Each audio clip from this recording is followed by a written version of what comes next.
My parents rolled their eyes when I walked into court, convinced this was just a formality to seize the $3 million my late uncle left me. I stood there in a $20 thrift store suit, looking like the helpless victim they painted me to be. But when the judge asked who was representing me, the room froze. They expected a lamb, but I had brought the one thing their high-priced lawyers could not fight: the truth. My name is Marissa Kane, and as I stood before the heavy oak doors of courtroom 3B, I felt less like a human being and more like a glitch in a carefully written software program that my family was trying to delete. The air in the hallway of the Seabrook Falls County Courthouse smelled of floor wax, stale coffee, and the damp, salty humidity that clung to everything in this coastal town. It was just past 9 in the morning, but the sweat pooling at the base of my spine had nothing to do with the temperature. I adjusted the collar of my suit, a charcoal gray polyester blend I had bought for $12 at a thrift store 3 years ago. It was slightly too tight across the shoulders, and the hem of the pants had been hastily pinned up with safety pins I had colored over with a black marker.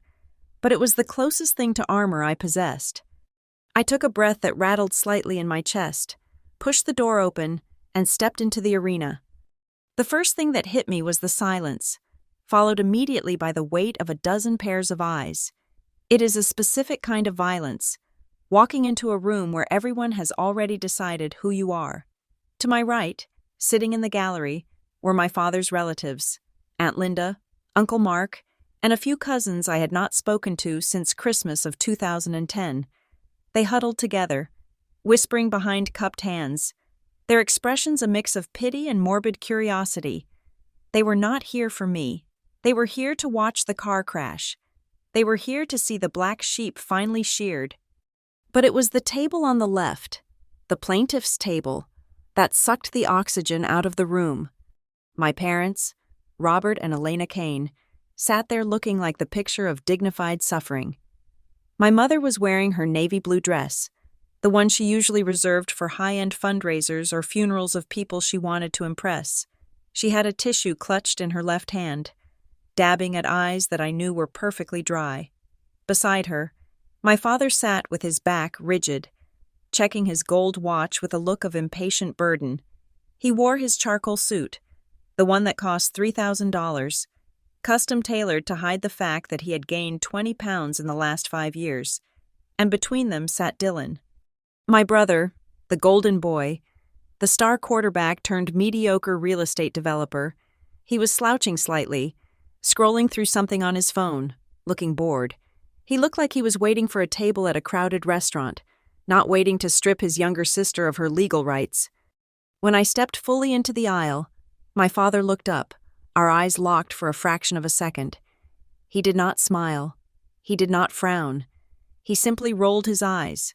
It was a small, practiced motion, a reflex he had honed over 2 decades of dismissing my existence. He leaned toward my mother and whispered something, and she let out a long, audible sigh, shaking her head as if my mere presence was a personal insult to her schedule. Here she is. Their body language screamed. The problem child, the burden, let's get this over with. I forced my legs to move, walking past the gallery and the whispering relatives. The sound of my cheap loafers on the linoleum floor sounded like gunshots in the quiet room. I walked to the defendant's table, the one on the right, the one that stood completely empty. Opposite me, standing near my parents, was their lawyer, Mr. Sterling. I knew his name because it was printed in bold, embossed letters at the top of the 3 dozen letters I had received over the last month. He was a man in his late 50s with a tan that looked like it came from a bottle and a smile that did not reach his eyes. He was arranging a stack of files on the table, a tower of paper at least 4 inches thick. He glanced at me as I approached my lonely table, his gaze sliding over my cheap suit, my scuffed shoes, and my messy bun. He smirked. It was a predator's smirk. He saw a gazelle with a broken leg. He saw an easy billing hour. He saw a girl who was about to be crushed by the machinery of the law. I pulled out the wooden chair at the defense table.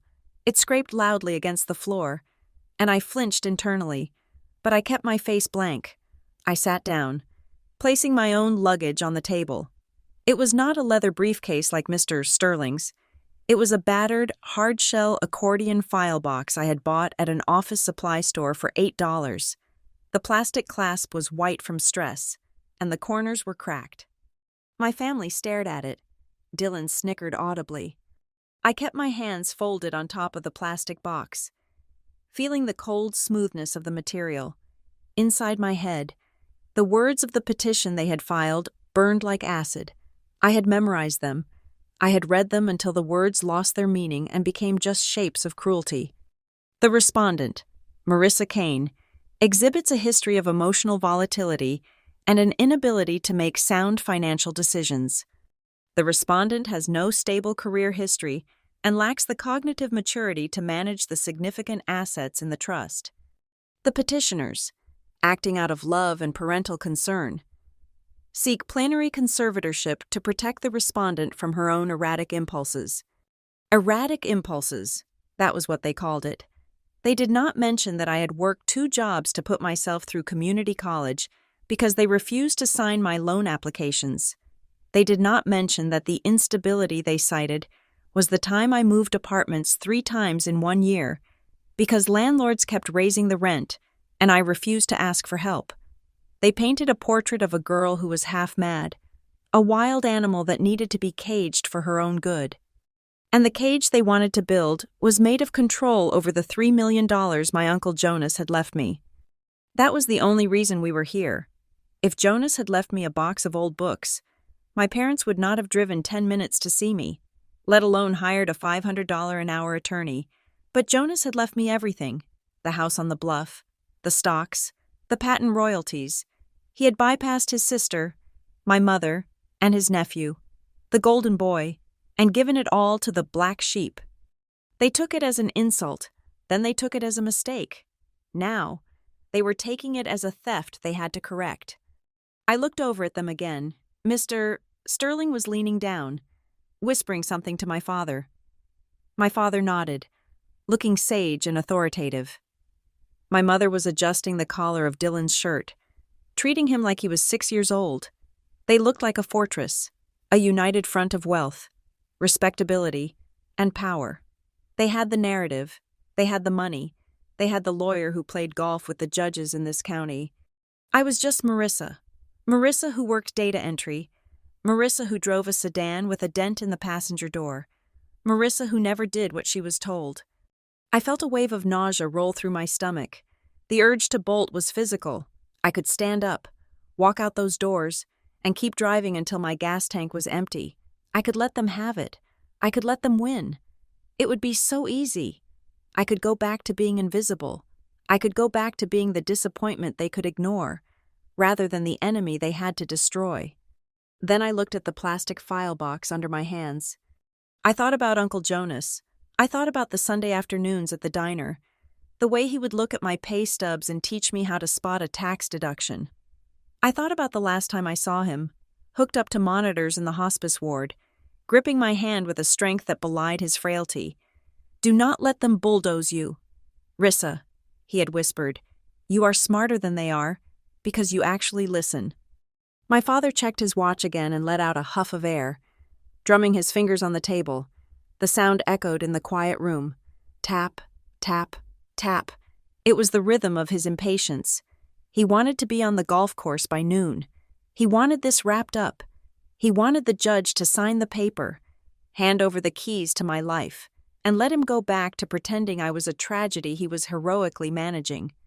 I tightened my grip on the box. My knuckles turned white. I am not a tragedy. I thought, the words ringing in my mind like a bell. And I am not a child. The side door near the bench opened, and the bailiff, a burly man with a uniform that looked 2 sizes too small, stepped forward.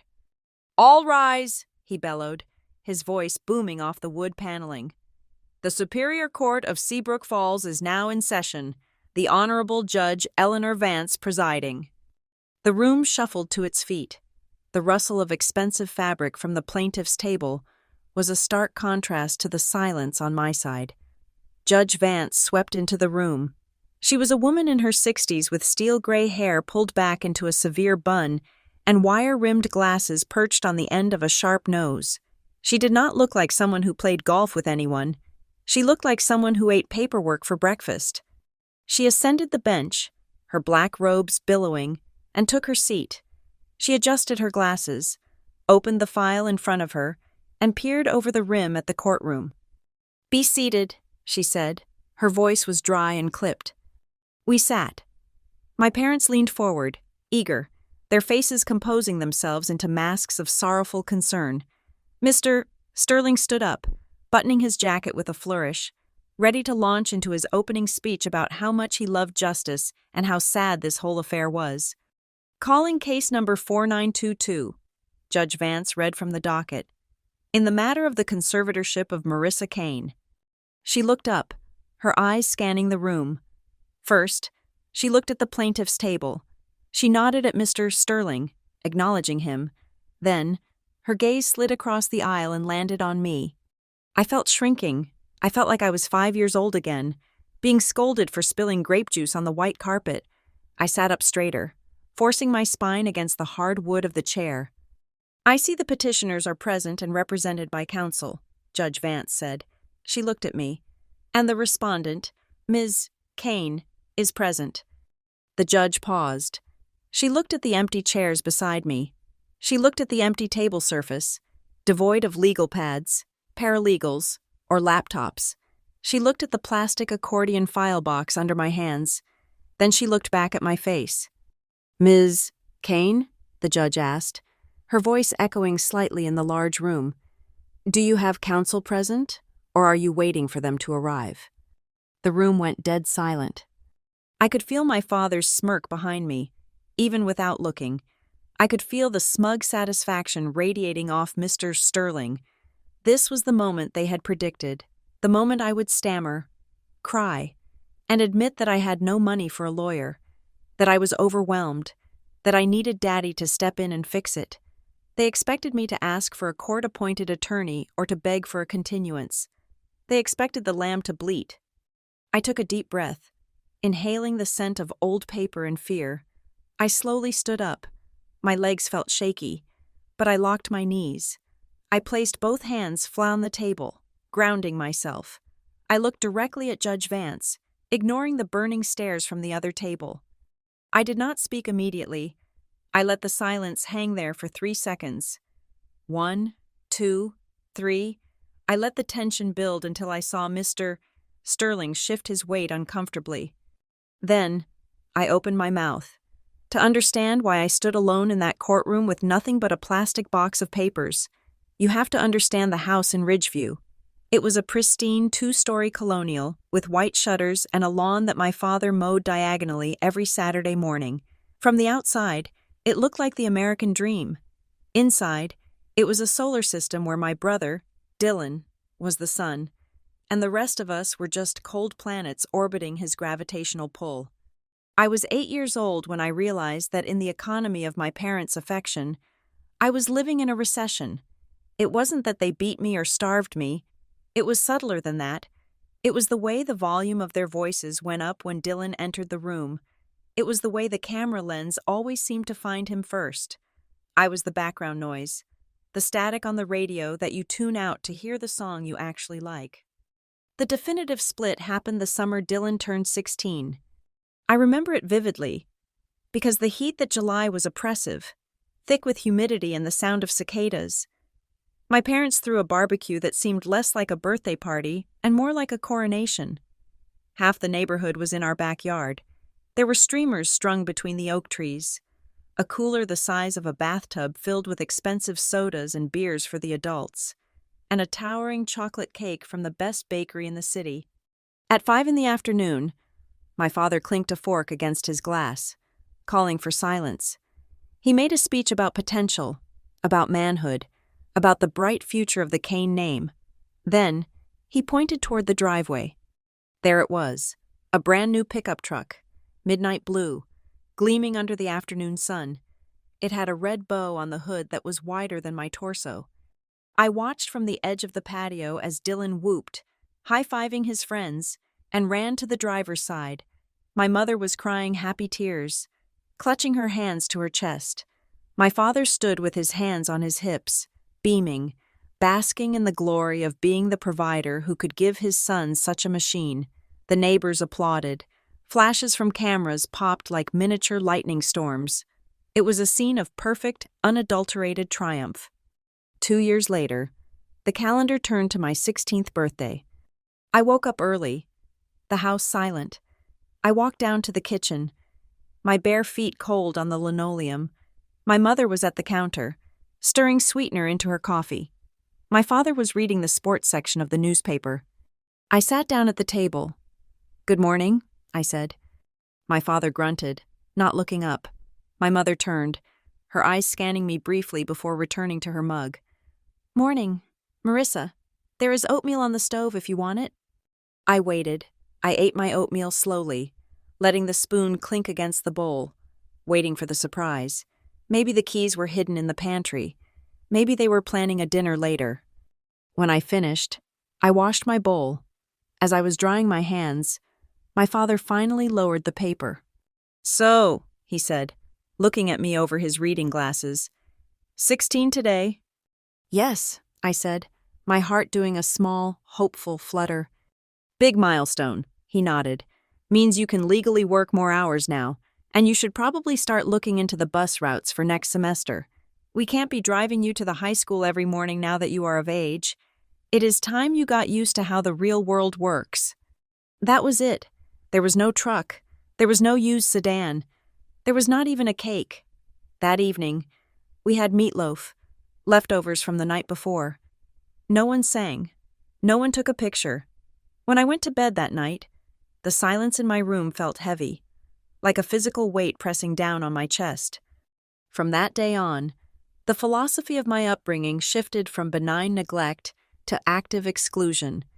Whenever I asked for something, piano lessons, a fee for the debate club, a new pair of sneakers because my toes were poking through the canvas, the answer was always a variation of the same script. "Figure it out, Marissa," my father would say, not unkindly, but dismissively. "You are the smart one. You are resourceful. Kids like you need to learn self-reliance. It builds character."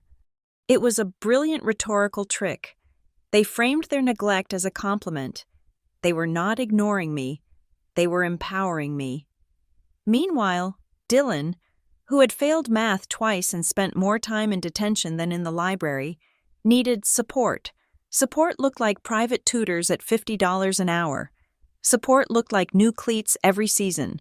Support looked like a safety net so thick he could bounce on it like a trampoline. When it came time for college, the disparity became a canyon. Dylan got accepted into a private university 3 states away. It was expensive, the kind of place with ivy on the walls and tuition that cost more than a luxury car. My parents took out loans, dipped into savings, and happily wrote checks for his tuition, his dorm room, his meal plan, and his fraternity dues. "He needs the right environment to thrive," my mother told the neighbors. I got into the state university, a good school, but I also got into the local community college. I brought the acceptance letters to the dinner table. "That is great, honey," my mother said, distracted by a text message from Dylan. "But you know things are tight right now with your brother's tuition. If you want to go, you are going to have to make it work on your own. Maybe you can pick up extra shifts. You have always been so good with money." So I did. I stayed home.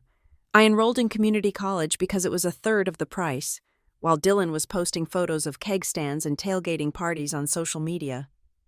I was waking up at 4 in the morning to open the bakery on Main Street. My life became a blur of grease, textbooks, and exhaustion. I worked the morning shift at the bakery, went to class until 2, and then worked the dinner rush at a diner near the highway. I smelled permanently of stale coffee and fryer oil. My hands were dry and cracked from washing dishes, and my feet ached with a constant, throbbing dullness that never went away. I remember one night in particular. It was November, raining hard. I had just come home from a double shift. I was 19. I sat at the kitchen table, counting out my tips, mostly singles and quarters, trying to see if I had enough to buy the biology textbook I needed. I was $40 short. My mother walked in, wearing a plush robe, holding a cup of herbal tea. She looked at the small pile of crumpled bills on the table. "Mom," I said, my voice cracking with fatigue. "I am so tired. I don't know if I can keep doing these double shifts and keep my grades up. I feel like I'm drowning." She sighed, a sound of supreme irritation. She tightened the belt of her robe. "Marissa, please, do not be dramatic. You are young. You have energy. Your brother is having a really hard time adjusting to his course load right now. He's under so much stress. The last thing we need is you adding to the burden. Just buckle down. You will be fine. Don't add to the burden." That was the moment something inside me crystallized. It was a cold, hard realization that settled in the pit of my stomach. I looked at her, really looked at her, and saw that she didn't see me, to her. I was an appliance. I was expected to function without maintenance. I was expected to run until I broke. And even then, I was expected to fix myself quietly so I wouldn't disturb the peace. I stopped complaining after that. In fact, I stopped talking about my life almost entirely. I became an observer in my own home. I started watching them with the detached scrutiny of a scientist studying a particularly selfish species of animal. I listened to them talk about money, how they were refinancing the house to pay for Dylan's spring break trip to Cancun, how they were leasing a new car because the old one didn't project the right image. And I started remembering. It wasn't a conscious decision at first. It was a survival mechanism. If they weren't going to look out for me, I had to be hyper-vigilant. I memorized the lies they told. I noted the dates they missed. I cataloged the promises they broke. "You are so quiet lately," my father commented once, passing me in the hallway. "Just studying," I lied. "Good girl," he said, patting my shoulder absently. "Low maintenance. I wish your brother was as easy as you." He thought he was praising me. He didn't realize he was sharpening a knife. The feeling of, "Marissa can handle it," became the family mantra. It was the excuse for everything. Why didn't they come to my choir recital? Marissa understands we are busy. Why didn't they help me with my car repairs when my radiator blew? Marissa is smart. She will find a mechanic. Why was I the only one expected to buy my own Christmas gifts for the family? Marissa has a job. She has cash flow. They grew comfortable in their negligence. They grew sloppy. They assumed that because I was silent, I was content. They assumed that because I didn't fight back, I was weak. They mistook my endurance for acceptance. The final scene of that era of my life happened in the university library. I had transferred from community college after 2 years, paying every cent of tuition myself. It was a Friday night. Most students were out at bars or parties. I was sitting in a cubicle in the basement stacks, grading papers for a professor to earn extra cash. My phone buzzed. It was a text from Dylan. "Hey sis, forgot mom's B-Day is TMRW. Can you pick up a gift from both of us? I'm broke, LOL. T-Tex, you're the best." I stared at the screen. He was 22 years old. He was at a party. I could hear the bass thumping in the background of the accidental voice message he sent 3 seconds later. He wanted me to use my waitress money to buy a gift for the woman who told me I was a burden, and he wanted to take half the credit. I didn't reply. I put the phone face down on the desk. The library was silent, save for the hum of the air conditioning and the scratch of my red pen on paper. I looked at the stack of essays I had to grade. I looked at my bank balance on my laptop screen. $312.14 to last me the rest of the month. I realized then that no cavalry was coming. There was no secret savings account waiting for me. There was no moment where they would wake up and apologize. This was it. I was alone. But in that loneliness, I found a strange, cold power. If I was the only one building my life, then I was the only one who owned it. Every brick I laid, every dollar I earned, every grade I got, it was mine. They had no equity in me. I picked up my pen and went back to work. I did not buy the gift. I did not text him back. I just kept working, driving the red ink across the page, marking corrections with surgical precision. "I will build my own life," I whispered to the empty rows of books, "and I will remember exactly who was not there when I poured the foundation. If my parents' house was a stage where I was the invisible stagehand, Then Uncle Jonas's apartment was the only place in the world where I was the audience, the critic, and the star all at once. Jonas Hart was my mother's younger brother, but to look at them, you would never guess they shared a strand of DNA, where my mother was all sharp angles, frantic social climbing, and loud performative sighs. Jonas was a sphere of quiet, sturdy calm. He was a retired forensic accountant who lived in a second-floor walk-up near the Seabrook docks, a place that smelled permanently of salt spray and old, dusty paper. He did not have a wife. He did not have children. He did not have a flashy car. What he had was a mind like a steel trap and a heart that he kept hidden behind layers of dry wit and indifference to social norms. Our ritual began the first semester of my freshman year of college. Every Sunday evening at 6 o'clock, I would drive my beat-up sedan down to the harbor. We would meet at the Harbor Diner, a place with cracked red vinyl booths, a jukebox that only played songs from the 70s, and coffee that tasted like battery acid in the most comforting way possible. It was the only hour of my week where I did not feel like I was holding my breath. I remember one specific Sunday in late October. The wind was whipping off the water, rattling the plate glass windows of the diner. I slid into the booth opposite Jonas, shaking the rain off my coat. He was already there, as always, reading a paperback thriller with his reading glasses perched on the end of his nose. "You look like a drowned rat, Marissa," he said without looking up, turning a page. "Nice to see you too, Uncle Jonas," I replied, sliding into the warmth of the booth. He closed the book and set it down. He looked at me, really looked at me, scanning my face for the dark circles under my eyes or the tension in my jaw. "You are working too many double shifts. Your skin looks gray." "I need the money for books," I said, reaching for the menu even though I knew it by heart. "You need protein," he corrected.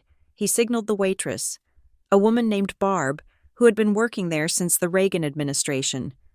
"Barb, bring the girl the pot roast, extra gravy, and a slice of the cherry pie. Warm." "I can't afford the pot roast today. Jonas?" I started to protest, reaching for my purse. "I was just going to get a side of fries." He reached across the table and tapped my hand. His fingers were cool and dry. "Marissa, look at me. You do not pay here. That is the rule. And you do not skip meals to save $5. You are already saving your sanity. Do not save so much that you starve your joy to death. A life without a slice of pie now and then is just existence."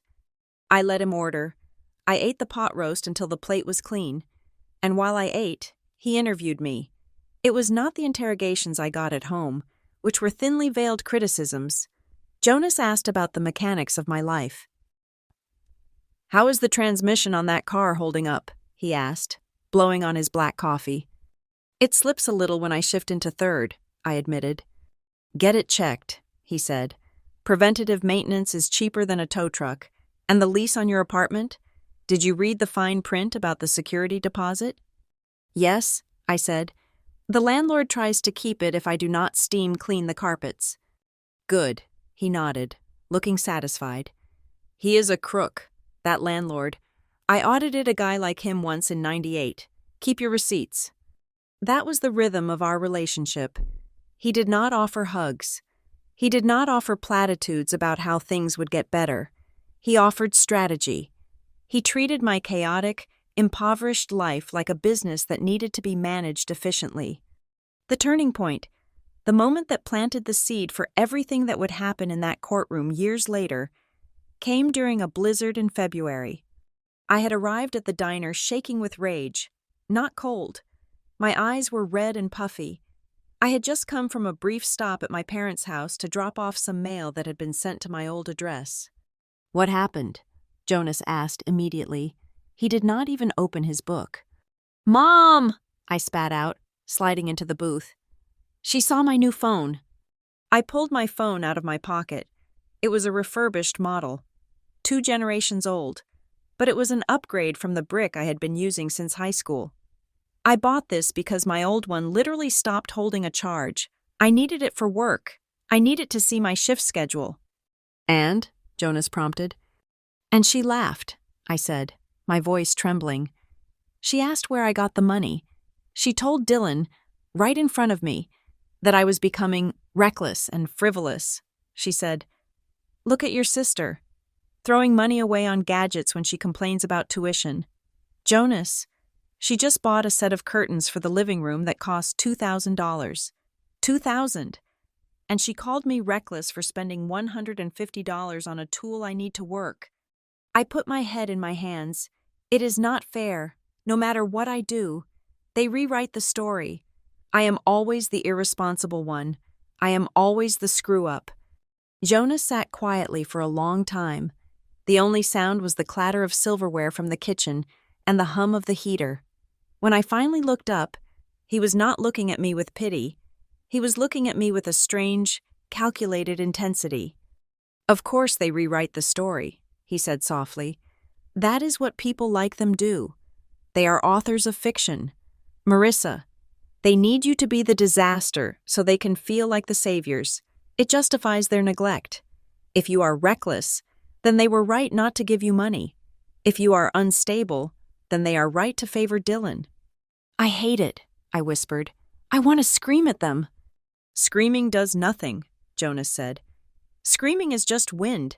It vanishes the second you stop."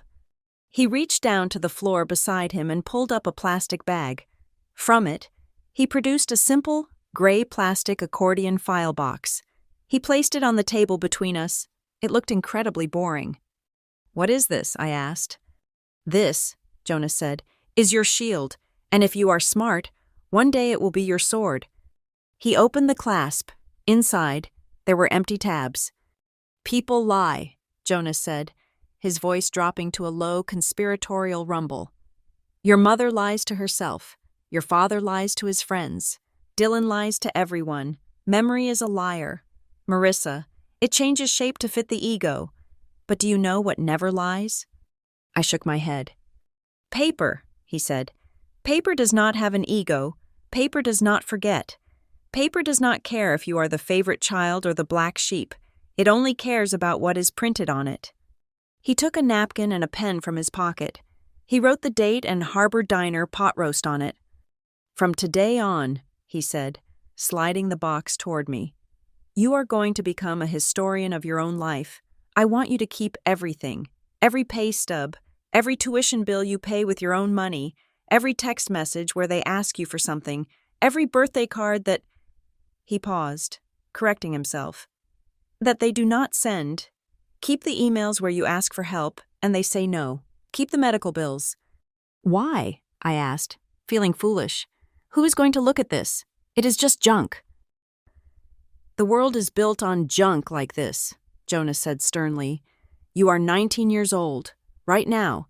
You think you are just surviving, but you are building a case. Marissa, you are building the case that you are competent, that you are independent, that you are the adult in the room."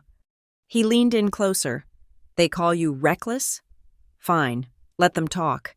But you keep the bank statement that shows you have never overdrawn your account. They say you are unstable? Keep the performance reviews from your boss that say you are reliable. They create the fiction. You hoard the facts." I looked at the gray box. It seemed so small, so insignificant against the weight of my family's judgment. "You think I am being paranoid," Jonas observed, reading my mind. "Maybe a little," I admitted. "It feels excessive." "It is not excessive," he said, his eyes hard. "It is insurance. I know my sister. I know your father. They are people who need control. As long as you are down, they are happy.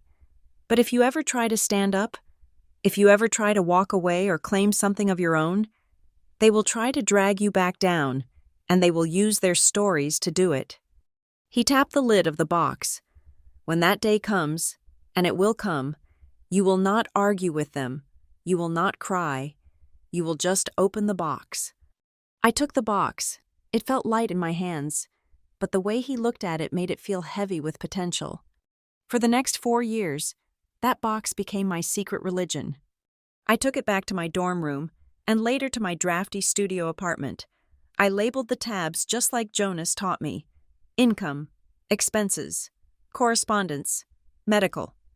When my father emailed me to say they couldn't co-sign my lease because we are worried you can't handle the commitment, I printed the email and filed it under C. Then I filed the lease I signed on my own, along with the 12 months of canceled checks proving I paid every cent on time, under L. When Dylan crashed his car and my parents paid the $5,000 repair bill, I didn't say a word. But when my mother texted me complaining that I was selfish for not chipping in for a family gift, I screenshotted the text, I printed it, into the box it went. I began to see my life not as a series of sad events, but as data points. Every time they hurt me, I didn't just feel the pain, I documented it. It gave me a strange sense of distance. When my mother would launch into a tirade about my attitude, I wasn't just a daughter getting yelled at. I was a stenographer recording the event. Jonas never asked to see the box again. He just asked, every Sunday, "Are you keeping the record?" "Yes," I would say. "Good," he would nod, cutting his steak. "One day, the bill will come due, and you will be the only one with the currency to pay it." I didn't know then that he wasn't just teaching me how to be organized. He was teaching me how to be a lawyer. Long before I ever set foot in a law school, he was teaching me that in a world of gaslighting. The truth is a physical object you can hold in your hands. I walked home that night in the blizzard, clutching the plastic handle of the file box. The snow was biting at my face, but I felt a warmth in my chest that had nothing to do with the diner food. It was the warmth of having a secret weapon. I didn't know when I would use it. I didn't know if Jonas was crazy or a prophet, but for the first time, I didn't feel like a victim. I felt like a witness, and witnesses have power. The funeral of Jonas Hart was a masterclass in performative grief. My mother wore a hat with a veil that was just sheer enough to show her perfectly waterproof mascara, and my father shook hands with everyone, accepting condolences as if he had lost a brother he actually liked, rather than a brother-in-law he privately called the Hermit. Dylan stood by the grave looking somber in a suit that cost more than my car, occasionally checking his watch. I stood at the back, near the tree line, feeling a coldness that had nothing to do with the wind. The only person in the world who had seen me, really seen me, was gone. A stroke had taken him in the middle of the night. There were no last words, no final piece of advice, just a phone call from the coroner and a sudden, terrifying silence where my safety net used to be. 3 days later, the silence was replaced by the rustle of expensive legal paper. We were gathered in the conference room of Monroe and Associates, the oldest law firm in Seabrook Falls. The room smelled of lemon polish and old money. A grandfather clock ticked loudly in the corner, marking time in a rhythm that felt like a heartbeat. At the head of the long mahogany table sat Ellis Monroe. She was a woman of 70 with hair like spun silver and eyes that could cut glass. She had been Jonas's attorney for 30 years, and she looked at my family with the same detached amusement a zoologist might reserve for a cage of particularly noisy monkeys. My parents and Dylan sat on one side of the table. I sat on the other.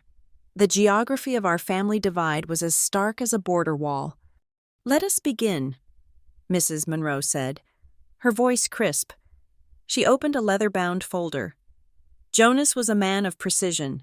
His last will and testament reflects that. He updated this document 6 months ago. My mother squeezed my father's hand. I saw a flicker of excitement in her eyes.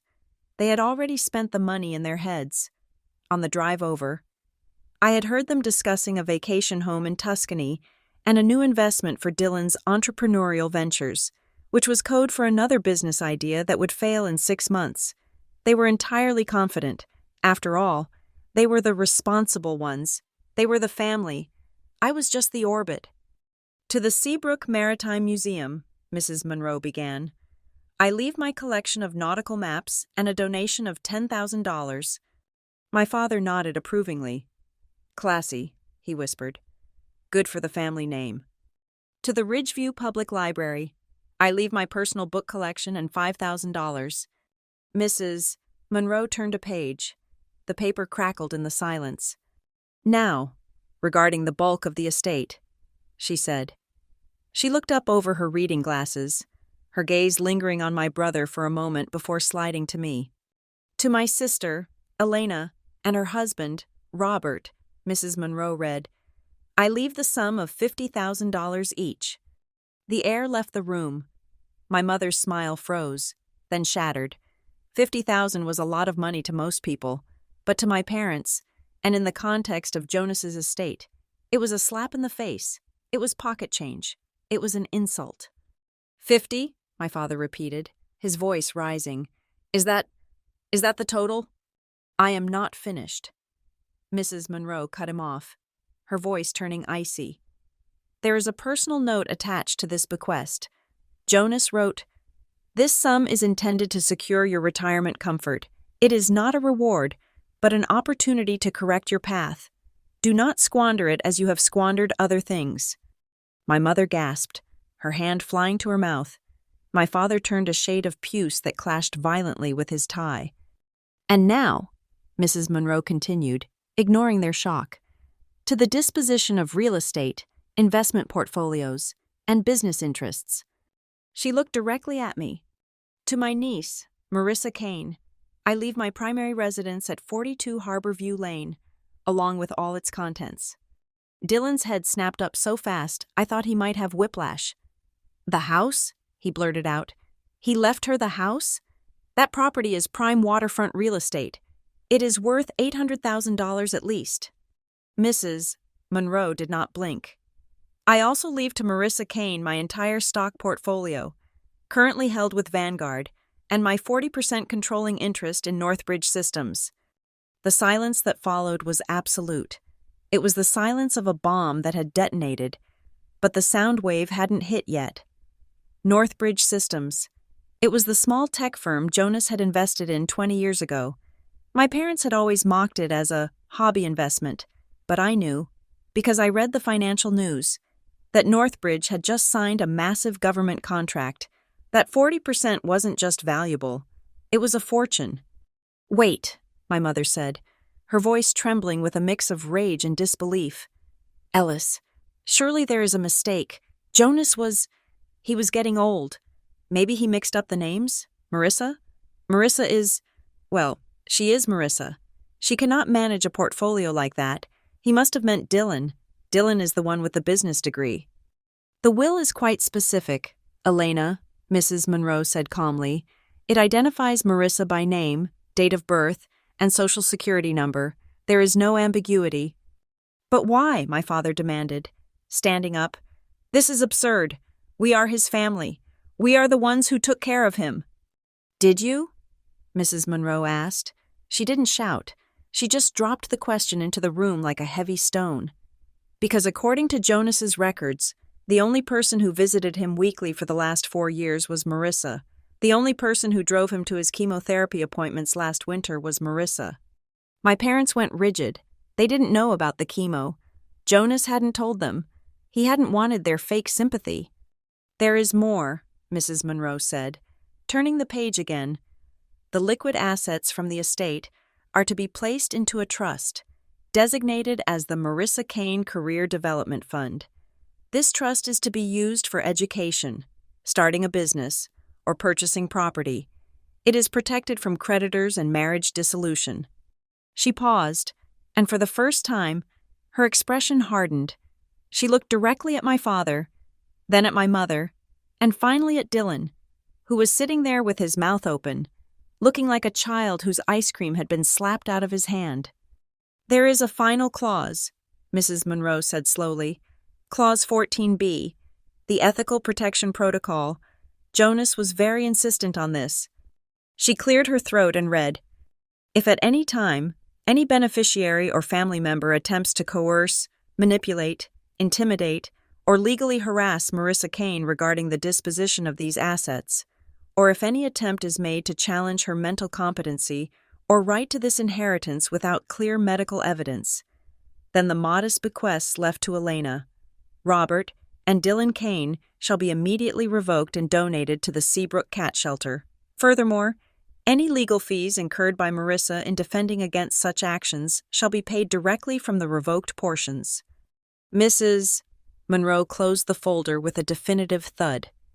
In plain English, she said, leaning back in her chair, Jonas knew you. He knew exactly what you would do, and he decided to make it very expensive for you to be yourselves.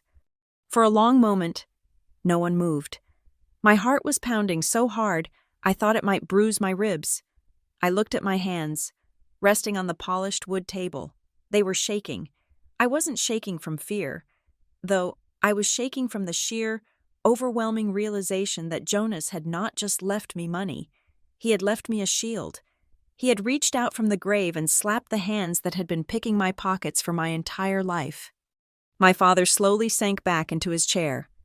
He looked deflated, old, but my mother's eyes were darting around the room, calculating. I could see the gears turning. She wasn't accepting defeat. She was looking for a loophole.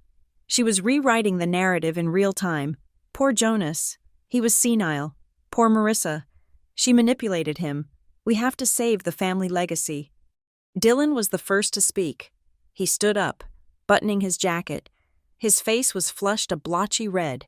He didn't look at Mrs. Monroe. He looked at me. "You think you won the lottery," he sneered, his voice low and venomous. "You think you are special because the old man went soft in the head? You have no idea what you are doing with that kind of money. Rissa, you are going to crash and burn." "That is enough, Mr. Kane," Mrs. Monroe warned. "No, it is fine," I said. My voice sounded strange to my own ears. Calm, detached. "Let him talk. It is free." My father stood up, grabbing his briefcase. He gripped the handle so hard his knuckles turned white. He looked at me with a coldness that chilled me to the bone. It wasn't anger. It was the look a general gives an enemy soldier. "We will discuss this at home," he said. "This isn't over. Families don't do this to each other." "You are right," I said, meeting his gaze. "Families don't." We walked out of the office in a tense procession. The elevator ride down was suffocating. My mother refused to look at me, staring fixedly at the floor numbers as they lit up. When the doors opened to the lobby, they moved toward the exit as a unit, a phalanx of wounded entitlement. I paused in the lobby to button my coat. Dylan lingered behind while our parents went through the revolving doors. He walked up close to me, invading my personal space. I could smell his expensive cologne and the sour scent of his sweat. "Don't get comfortable," he whispered, leaning down so only I could hear. "You are just a placeholder. Marissa, you always have been. Do not think for a second you are going to keep that money long enough to spend it." He didn't wait for a response. He turned and strode out, the glass doors spinning behind him. I stood there for a moment in the quiet lobby. Outside, the world looked the same as it had an hour ago. Cars were driving by. People were walking their dogs. But everything had changed. The balance of power had shifted. And the tectonic plates of my family were grinding together, preparing for an earthquake. I walked to my car, clutching the copy of the will Mrs. Monroe had given me. I sat in the driver's seat and locked the doors. I looked at the document. Clause 14B. Jonas had built me a fortress. But as I watched my parents' luxury SUV pull out of the parking lot, cutting off a sedan in their aggression, I knew one thing for certain. A fortress is only good if you are willing to defend the walls, and the siege was just beginning. 3 days after the reading of the will, my phone buzzed while I was at work. It was a text from my mother. It didn't have a greeting. It didn't ask how I was doing. It was just a set of coordinates for an ambush. "Be at the house tonight at 7. Family meeting. No refusals. We need to settle this." Settle this, as if Jonas's death was a bar tab that needed to be split 4 ways. I arrived at the house in Ridgeview at exactly 7 o'clock. The driveway was full. Dylan's truck was parked at an aggressive angle, taking up 2 spots, and there was a sleek, black Lexus sedan I didn't recognize. The house itself looked the same as it always did, manicured, imposing, and brightly lit. But tonight, the light spilling from the living room windows felt less like a welcome and more like an interrogation lamp. I walked up the path, clutching my purse against my side. I could feel the ghost of Jonas walking beside me, whispering, "Keep your hands on the wheel. Marissa." When I opened the front door, the smell of fresh coffee and expensive cologne hit me. I walked into the living room and stopped cold. This wasn't a family gathering. They had rearranged the furniture. The comfortable armchairs were pushed back against the walls, and the large oak dining table had been dragged into the center of the room. My father sat at the head of the table. My mother was to his right. Dylan was to his left. And next to my father sat a man I had never met, a man with slicked-back gray hair, wearing a suit that cost more than my entire year's rent. He had a stack of files in front of him, perfectly aligned with the edge of the table. "Sit down, Marissa," my father said. He didn't point to a chair. He just nodded at the empty seat at the far end of the table. The isolation was deliberate. It was 3 against 1, plus a hired gun. I sat. The wood of the chair was cold through my thin trousers. "Who is this?" I asked, keeping my voice steady. "This is Mr. Sterling," my father said, gesturing to the stranger. "He is a family law specialist. We asked him to join us tonight to help clarify some things. We want to make sure everyone is on the same page." "Mr. Sterling offered me a tight, practiced smile. It was the kind of smile a shark might give a seal before dragging it under. "Pleasure to meet you, Ms. Kane. Your father speaks very highly of your potential." "Let's cut to the chase," Dylan said, leaning back in his chair and crossing his arms. He looked smug, like he already knew the score of the game before kickoff. "We are here to fix the mess the old man made." "Dylan, quiet," my mother scolded gently. Though she didn't look at him, she looked at me, her eyes wide and glistening with that manufactured concern I knew so well. "Marissa, honey, we are all just so worried about you. This inheritance, it is a shock. We know how overwhelmed you must be." "I am actually fine, Mom," I said. "I have met with Mrs. Monroe. I understand the terms." Understanding the terms and handling the reality are two different things. My father interrupted. His voice was deep, authoritative, the voice he used to close deals or scold me for bad grades. "Marissa, look at yourself. You are 24 years old. You work in data entry. You have never managed an investment portfolio. You have never paid property tax. Suddenly, you are sitting on millions of dollars. Do you know what happens to young people who get that kind of money overnight?" He leaned forward, his eyes locking onto mine. "They get eaten alive. Scammers, bad investments, tax audits. They end up broke and in debt within 5 years. We have seen it happen. We cannot stand by and watch you destroy your future because of a mistake Jonas made in his senility." "Jonas wasn't senile," I said quietly. "He was eccentric," Mr. Sterling interjected smoothly, and perhaps not fully aware of the burden he was placing on a young woman with no financial background. "But that is why your parents are here, to step in, to create a safety net." Mr. Sterling slid a heavy document across the table toward me. It was thick, maybe 30 pages, stapled in the corner with a blue cover sheet. The title read, "Kane Family Asset Management and Protection Agreement."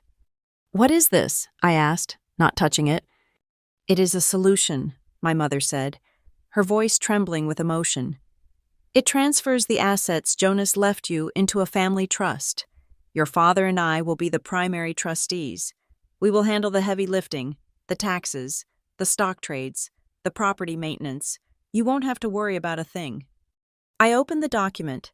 My eyes scanned the legalese, skipping over the definitions until I hit the operational clauses. Jonas had taught me well. "Ignore the fluff," he used to say.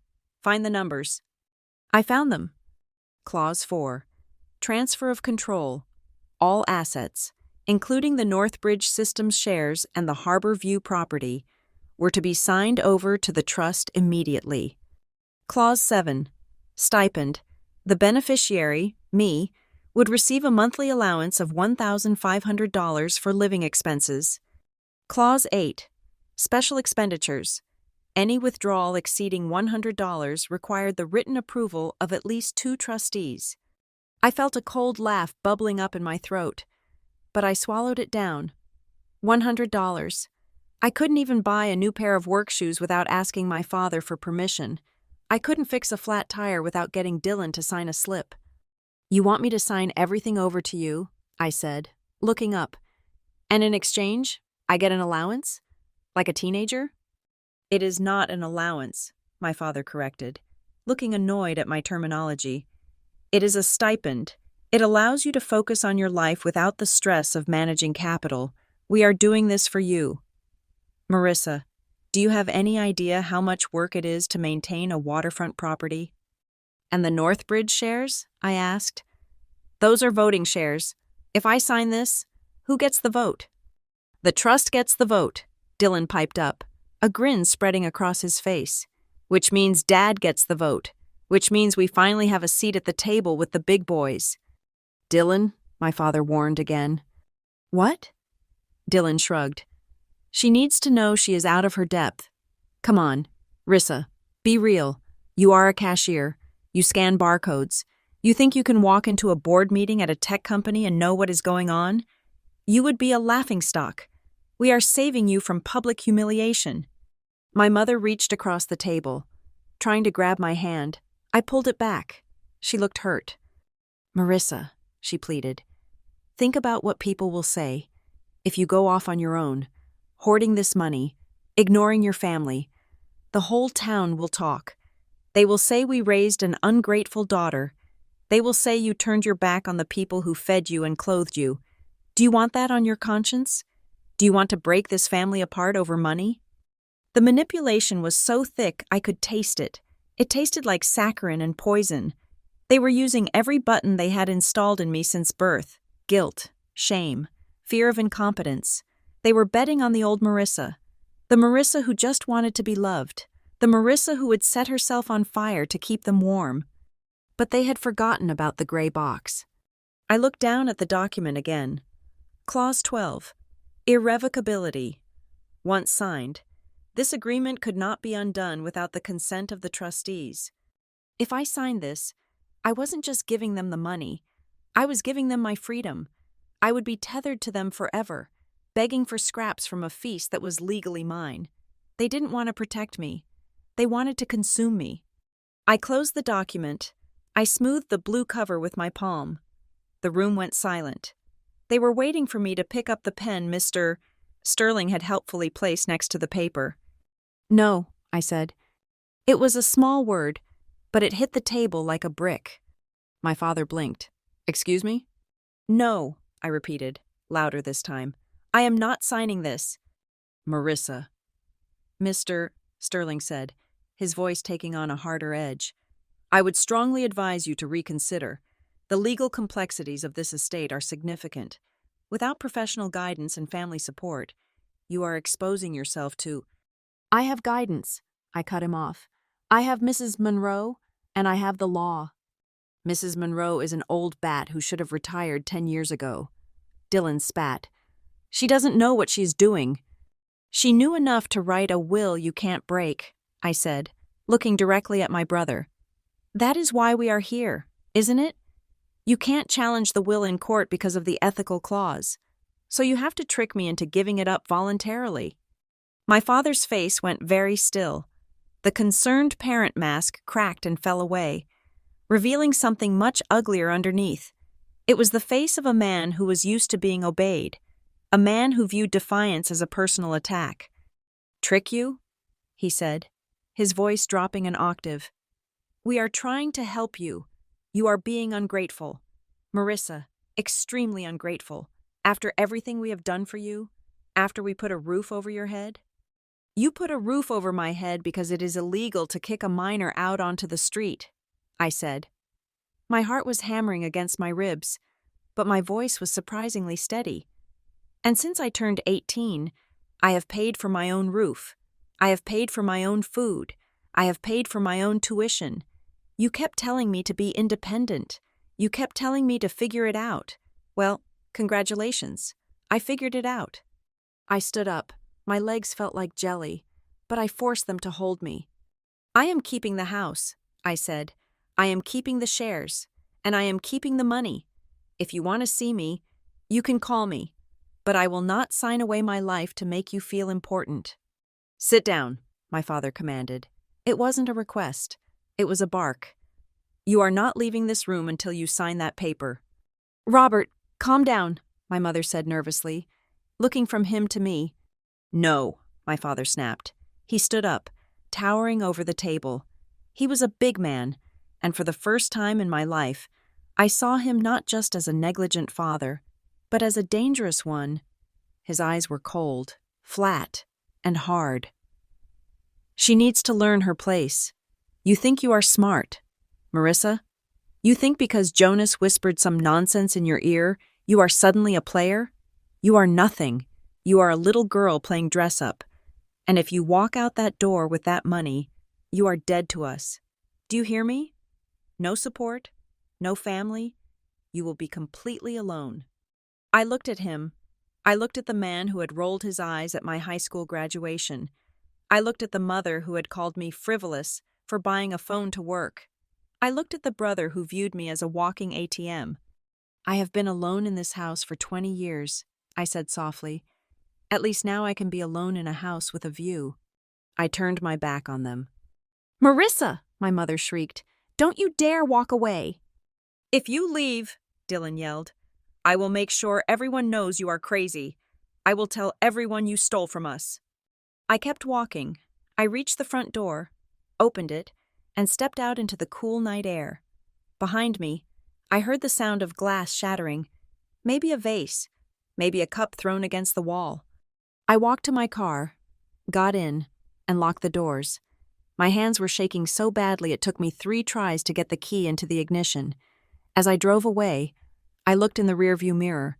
My father was standing in the doorway, silhouetted by the light of the hall. He wasn't chasing me, he was just watching. And in that silhouette, I didn't see a father. I saw a general planning a siege. I knew, with a terrifying certainty, that the family management agreement was just the polite opening move.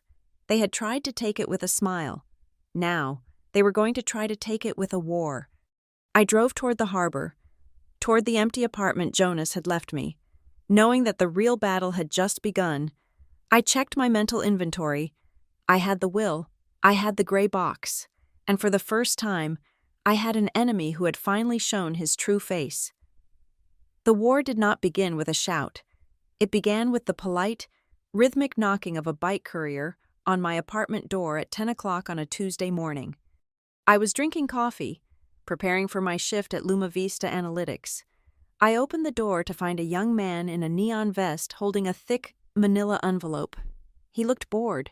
He had no idea he was handing me a grenade. "Sign here," he said, chewing gum. I signed. He left. I locked the door and tore open the tab. Inside was a document thick enough to kill a spider with. The header was bold and centered. Petition for permanent conservatorship of the person and estate of Marissa Kane. My breath hitched in my throat. I sat down on the floor right there in the hallway, my back against the door, and began to read. It was like reading a biography of a stranger written by an enemy. According to the sworn affidavit signed by my parents and Dylan, Marissa Kane was not a competent 24-year-old woman who had supported herself for 6 years. No, this Marissa was a danger to herself. This Marissa suffered from chronic emotional instability and delusions of grandeur. This Marissa had a history of erratic financial behavior and was susceptible to undue influence and fraud. They cited incidents that were twisted beyond recognition.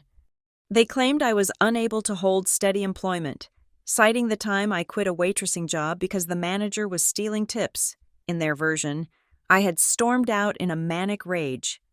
They claimed I was financially illiterate, citing the fact that I drove a car worth less than $2,000, framing it as an inability to maintain appropriate assets.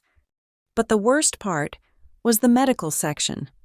They had attached a statement from a doctor I had never met, a friend of my father's from the country club, who opined, based solely on their descriptions, that my behavior was consistent with early-onset bipolar disorder or similar cognitive deficits requiring immediate intervention.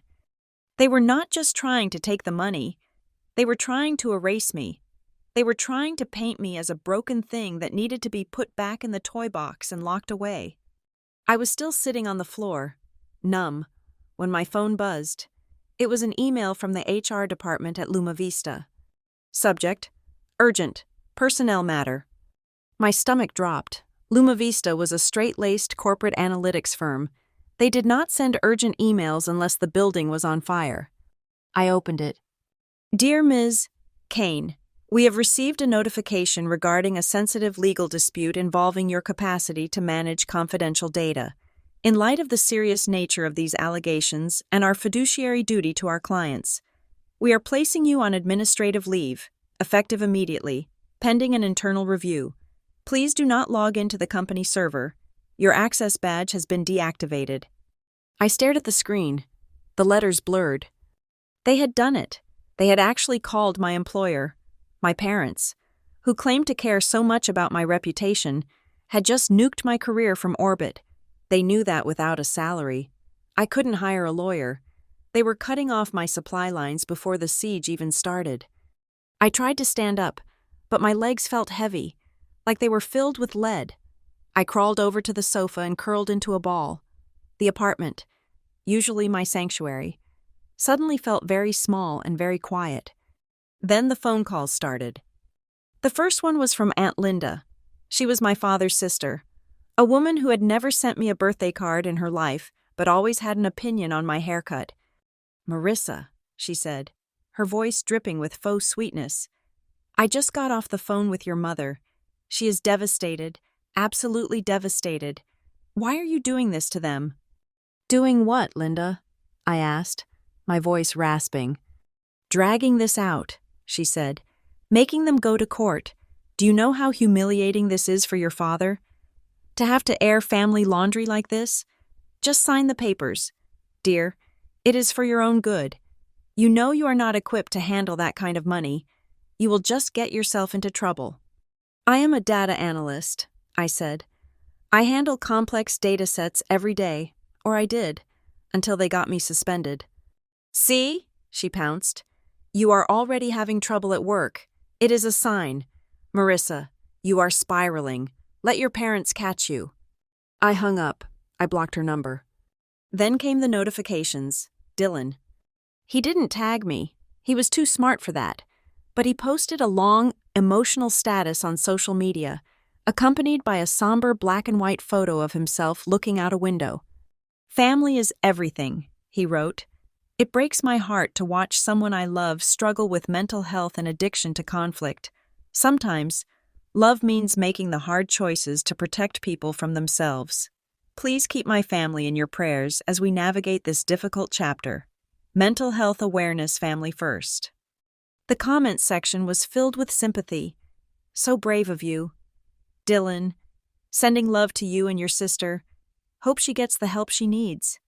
He was crowdsourcing his victimhood. He was turning the entire town of Seabrook Falls into a jury, and he was poisoning the well before I could even take a sip of water. I threw my phone across the room. It hit the couch cushion with a dull thud. I needed to talk to someone sane, someone who knew me. I called Becca. Becca was my roommate from sophomore year. She had seen me work 3 jobs. She had seen me study until my eyes bled. She knew who I was. "Hey," Becca answered. She sounded guarded. "Becca, you won't believe this," I said, the words tumbling out of me. "My parents, they filed for guardianship. They are trying to say I am crazy. They got me suspended from work. They are lying about everything." There was a pause on the other line, a long, uncomfortable silence. "Becca?" "Rissa," she said slowly. "I saw Dylan's post." "That is all lies," I said. "You know that. You know me." "I know you work really hard," Becca said, choosing her words carefully. "But, looking back, you were always really intense. You never slept. You were always obsessing over money. Maybe they have a point? Not about the crazy part, but about the stress. Maybe $3 million is too much pressure right now. Maybe you should just let them help you for a year or two, until you settle down." I felt a coldness spread through my chest that was colder than the winter draft. "You think I am unstable?" I whispered. "I think you are tired," Becca said. "And I think fighting your whole family sounds exhausting. Is it really worth it, Marissa? Just for money? If you give it to them, at least you will have your family back." "I never had a family," I said. And now I know I don't have a friend either. I ended the call. That night was the longest of my life. I sat in the center of my living room floor, the only light coming from the street lamp outside the window. To my left lay the petition for guardianship, the document that declared me a child. To my right lay the family management agreement, the document that invited me to surrender. They were squeezing me. They were isolating me. They had taken my job. They had turned my relatives against me. They had poisoned my reputation. And they had even made my friends doubt my sanity. I felt a wave of despair so black it threatened to pull me under. Maybe they were right. Maybe I was crazy to think I could fight them. They had lawyers, money, influence. I had a leased apartment and a suspended job. If I signed the agreement, the pain would stop. The phone calls would stop. I could go back to being the invisible daughter. It was a safe, warm cage. I looked at the shadows stretching across the floor. I hugged my knees to my chest. "Do not save so much that you starve your joy to death," Jonas had said. Jonas. I looked toward the closet. The gray plastic box was there, tucked on the top shelf. I got up, my limbs stiff, and dragged a chair over. I pulled the box down. It was covered in a thin layer of dust. I brought it to the center of the room and sat back down. I opened the clasp. Click. Inside were the tabs. Income, expenses, correspondence. I started pulling out the papers. I spread them on the floor, covering the cheap laminate wood. Here was the pay stub from the diner from 5 years ago. Net pay, $214.50. Here was the dean's list certificate from community college. Here was the email from my father, dated 3 years ago. "Marissa, stop asking for money. We have our own expenses. You are an adult. Act like one." Here was the receipt for my car, paid in full, cash. Here was the rejection letter from the university financial aid office because my parents made too much money, but refused to contribute. I looked at the mosaic of paper. It wasn't just a record of transactions. It was a map of my survival. Every receipt was a battle I had won. Every pay stub was proof of my competence. The erratic behavior they cited in the petition? I found the corresponding document in my box, the time I stormed out of the job. I had a copy of the formal complaint I filed with the labor board regarding wage theft, which resulted in the restaurant being fined. I had the settlement letter. The financial illiteracy? I had 5 years of tax returns, prepared by myself, with 0 errors.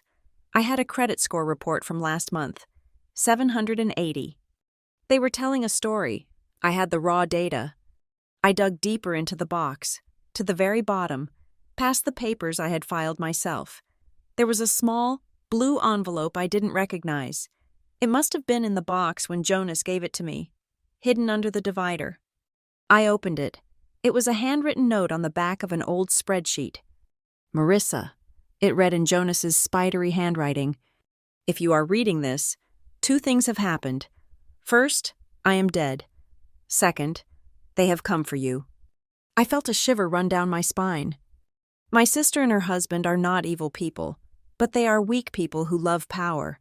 They believe they are the kings of the world, but their kingdom is built on debt and appearances. They will need what I leave you. They will try to scare you. They will try to make you feel small. They have done it your whole life. But remember this: a lie can run around the world before the truth has got its boots on. But the truth is the one that survives the marathon. You are the most precise person I know. Use that. Do not argue with their emotions. Argue with your facts. The box is your shield. Use it. P.S. If it gets really bad, check the safety deposit box at the bank. I left a key taped under the bottom drawer of the box. I froze. I lifted the plastic file box and turned it over. There, taped to the underside with a piece of yellowing Scotch tape, was a small, silver key. I sat back, holding the note in one hand and the key in the other. Tears finally spilled over my cheeks, hot and fast. I wasn't crying from fear anymore. I was crying because, in the midst of this overwhelming loneliness, I realized I wasn't actually alone. Jonas had been playing a chess game against my parents for years, and he had set up the board, so that I could make the winning move. I looked at the petition for guardianship again. It didn't look like a death sentence anymore. It looked like a target. They wanted to go to court. They wanted to prove who was competent and who was a fraud. "Okay," I whispered to the empty room. "Let's go to court." I picked up the phone. I didn't call Becca. I didn't call Aunt Linda. I called the number for the State Bar Association to ask how a citizen could file an appearance on their own behalf. I was done being the victim. I was done being the daughter. I was the defendant. And I was about to introduce my family to the concept of evidence. The key I found taped to the bottom of the gray box felt heavy in my pocket, like a physical anchor in a world that had suddenly become weightless. The note had said, Harbor Storage, Unit 12B. I knew the place. It was a row of corrugated metal units near the shipyards, the kind of place people stored old furniture they couldn't bear to throw away, but didn't want to look at. I drove there in a daze. The sky was a bruised purple, threatening rain. My hands gripped the steering wheel with white-knuckled intensity. I kept checking my rearview mirror, half expecting to see my father's Lexus or Dylan's truck trailing me, but the road was empty. Harbor Storage was a ghost town of concrete and rusted metal. I found Unit 12B down a narrow alleyway. The padlock looked old, coated in a thin layer of grime. I inserted the small silver key. It turned with a satisfying click that echoed in the silence. I rolled up the metal door. The air inside was stale and dry. The unit was almost empty, save for a single metal shelving unit in the center. On the middle shelf sat a solitary, fireproof lockbox. I brought it out to my car, locking the unit behind me. I didn't open it until I was back in the safety of my apartment, with the deadbolt thrown and the blinds drawn tight. The lockbox wasn't locked. I lifted the lid. Inside was a single, thick red folder labeled in Jonas's handwriting, MK, Ethical Shield. I opened it. The first document was a letter. It wasn't written on legal stationery, but on the yellow legal pad paper Jonas always used. Dear Marissa, if you are reading this, it means the sharks are circling. I am sorry I could not tell you about this while I was alive. If you had known, you might have acted differently, and your authentic reactions are part of your defense. You needed to be innocent of the trap to spring it effectively. I know my family. I know their greed. And more importantly, I know their desperation. They will not accept the will. They will try to find a workaround. They will likely try to attack your character because they cannot attack the law. Enclosed is the original, notarized copy of the codicil to my will, specifically the Ethical Protection Protocol. This is the nuclear option. It states clearly that any beneficiary who challenges the competency of the primary beneficiary, you, or attempts to use legal maneuvering to alter the distribution of assets, forfeits their entire share immediately. But there is more. I have also included a certified affidavit from my doctor, dated 2 weeks before my death, attesting to my full mental faculties. I anticipated they might claim I was senile. This proves I was sharp as a tack until the end. Do not use this immediately. Wait. Let them commit to their lie. Let them put it on public record. Once they file a false claim, they have walked into the trap. Then, you close the door. You are the daughter I never had. Fight them. Marissa, win. Uncle Jonas. I set the letter down, my hands trembling. He had known. He had predicted every single move they made, right down to the attacks on my competency. He hadn't just left me money. He had left me a strategy. I dug deeper into the folder. Underneath the doctor's affidavit was the Ethical Protection Protocol he mentioned. It was a legal document, stamped and signed, explicitly defining coercion and harassment in terms that perfectly matched my parents' behavior over the last week. But then I remembered something. I turned to the pile of court documents my parents had served me, the petition for guardianship. I flipped through the pages frantically until I found Exhibit C. It was a document titled Second Codicil to the Last Will and Testament of Jonas Hart. I laid it side by side with the documents from the red folder. My parents' document claimed that, upon further reflection, I, Jonas Hart, Desire that my estate be placed into a family trust managed by Robert and Elena Kane for the benefit of Marissa Kane, who requires guidance. I looked at the two papers. I was a data analyst.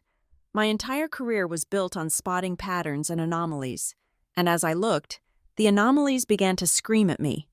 First, the paper, the document from the red folder, the real one, was on high cotton bond paper, slightly yellowed at the edges. The document my parents had filed was on stark, bright white paper. It looked fresh. It looked like it had come out of a laser printer yesterday. Second, the notary stamp. Jonas's real documents were all notarized by Noel Grant, a man I knew Jonas had used for 30 years. The stamp on my parents' document was from a notary in a town 40 miles away, a name I didn't recognize. Third, the signature. I pulled a magnifying glass from my desk drawer, a habit from my coin-collecting days as a kid. I hovered over Jonas's signature on the real document. The ink had microscopic variations in flow. You could see where the pen had pressed harder on the downstroke of the J. It was organic. Then I looked at the signature on the document my parents filed. It was too perfect. The line weight was uniform. There was no variation in pressure, and when I held it up to the light, I saw the faint, pixelated edge of a high-resolution scan. It wasn't a signature, it was a picture of a signature. My blood ran cold. This wasn't just a dispute anymore. This was a crime. My parents, the pillars of the community, the people who rolled their eyes at my thrift store suits, had forged a legal document and submitted it to a court of law. They had committed perjury and fraud. But why? Why risk prison?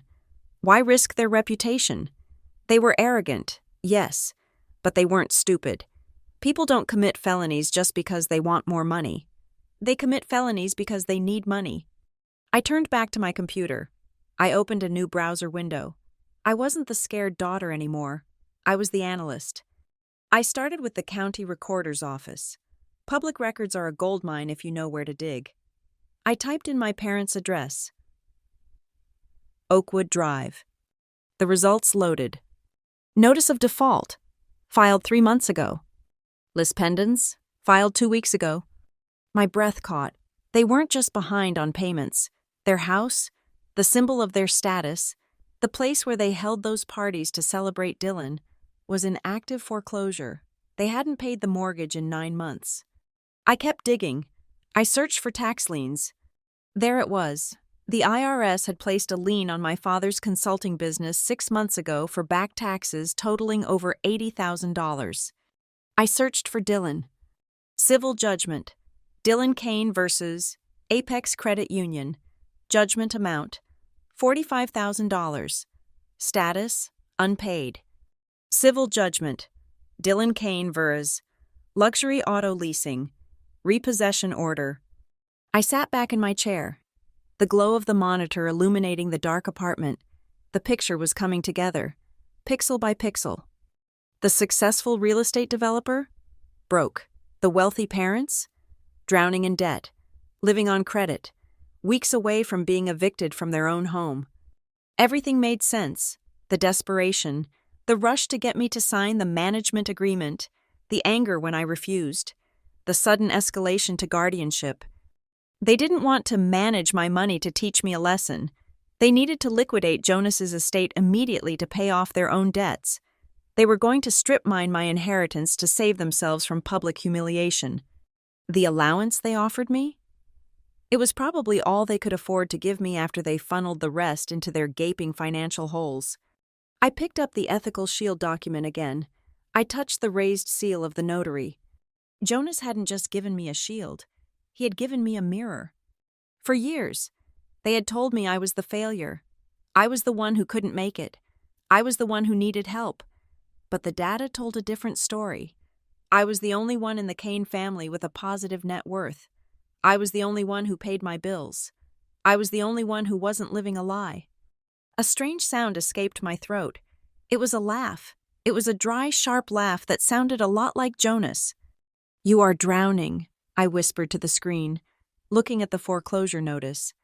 "You are drowning, and you tried to climb on top of me to keep your heads above water." I looked at the forged codicil again. This was the smoking gun. If I presented this to the judge, it wouldn't just get the case thrown out. It would destroy them. It would expose the rot at the center of their lives. For a second, a flicker of guilt sparked in my chest. They were my parents. If I did this, I would be sending them to ruin, maybe even to jail. Then I remembered the courier. I remembered the email from HR suspending me. I remembered Dylan's post telling the world I was mentally unstable. I remembered the look in my father's eyes when he said, "You will be completely alone." They had tried to bury me. They had tried to institutionalize me. They were willing to erase my entire identity just to keep their house and their country club membership. The guilt vanished, replaced by a cold, hard resolve. I gathered the papers, the real codicil, the doctor's letter, the foreclosure notices, the tax liens, the judgments against Dylan, and the forged document. I organized them into a new stack. I didn't put them in the gray box this time. I put them in my briefcase. Tomorrow was the hearing. They were expecting a scared girl to walk in and beg for mercy. They were expecting a settlement. I looked at the clock. It was 2 a.m. I wasn't tired. I felt wide awake, sharper than I had ever felt in my life. I walked to the window and looked out at the sleeping city. Somewhere out there, my parents were probably sleeping soundly, confident that their expensive lawyer and their lies would crush me by noon. They thought they were the authors of this story. I turned back to the stack of evidence. "Time for a rewrite," I said. The next morning, at exactly 8 o'clock, I was dialing the number for Noel Grant. Mr. Grant was a man who belonged to a different era. He ran his notary and estate planning business out of a small, wood-paneled office that smelled of pipe tobacco and peppermint.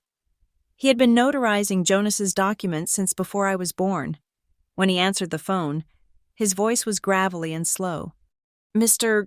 Grant?" I said, keeping my voice level. "This is Marissa Kane, Jonas Hart's niece." "Marissa," he said, and I could hear the warmth in his tone. "I was so sorry to hear about your uncle. A fine man, a meticulous man." "He was," I agreed. "Mr. Grant, I need to ask you something important. Did you notarize a second codicil for Jonas? A document dated October 14th of last year?" There was a pause on the line, a long, heavy silence. "October 14th?" he repeated. "Marissa, I was in the hospital having my hip replaced on October 14th. My office was closed for 3 weeks. I did not notarize a lunch order, let alone a will. I felt a surge of adrenaline that was almost painful. "Thank you," I said. "I am coming to see you. I have a document I need you to look at." When I arrived at his office 40 minutes later, I laid the photocopy of the document my parents had filed with the court on his desk. Mr. Grant put on his thick reading glasses. He leaned in. He squinted. Then, he let out a scoff that sounded like a bark. "This is an insult," he muttered. He pointed a gnarled finger at the stamp on the bottom of the page. "Look at this. The commission expiration date is wrong. My commission expires in 2025. This stamp says 2024. And this seal? It is pixelated. Someone scanned an old document of mine, cropped the stamp, and pasted it here. It is a clumsy digital forgery." He looked up at me, his eyes fierce. "Who did this?" "My family," I said. "They are trying to seize the estate." "Mr. Grant slammed his hand on the desk. "Not on my watch. Jonas trusted me. I will write an affidavit right now. I will swear under penalty of perjury that I never saw this document, that the signature is a fabrication, and that the seal is a forgery. You take that to the judge." I left his office with the affidavit in my hand, but I knew it wasn't enough. In a war against people who play dirty, you do not just bring a shield, you bring a cannon. I spent the next 3 hours on the phone, tracking down a forensic document examiner. I found a woman named Dr. Aris based in the city, a former FBI analyst who now worked as an expert witness for high-stakes corporate fraud cases. Her fee was $2,000 for an expedited review. I paid it from my savings without blinking. I sent her the high-resolution scans of the real will, the forged codicil, and 10 samples of Jonas's handwriting from my gray box. Her report came back by email at 4 in the afternoon. It was devastatingly precise. Conclusion: high probability of simulation. Dr. Aris broke it down in clinical detail. She noted that the signature on the codicil was an exact biometric match for a signature Jonas had signed on a tax return 3 years prior, a document I had found in public records. No person signs their name exactly the same way twice. There are always microscopic variations. An exact overlay match meant one thing: copy and paste. She also identified trash marks, tiny specks of digital noise left behind by the scanning software, haloed around the signature block. It was scientific proof that my parents and Dylan had manufactured a legal document on a home computer. With the forgery confirmed, I returned to the motive. I knew they were in debt, but I needed to understand the scale of the hole they had dug. I needed to understand why they were willing to risk prison for this. I sat at my computer and pulled up the property tax records again. I dug into the mortgage history of the house in Ridgeview. What I found made me gasp. It wasn't just a mortgage, it was a financial house of cards. My father had refinanced the house 5 times in 10 years. Every time the equity built up, he stripped it out. 2 years ago, he had taken out a hard money loan, a high-interest loan usually used by desperate house flippers, against the property. The interest rate was 14%. The balloon payment for that loan, a sum of $250,000, was due in 3 weeks. I checked the filings for Dylan's failed startup, a luxury lifestyle app that never actually launched. My father was listed as the guarantor on the business loans. When the business folded, the debt didn't vanish.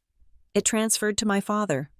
Then I checked my mother's credit history, or what I could find of it through public court filings.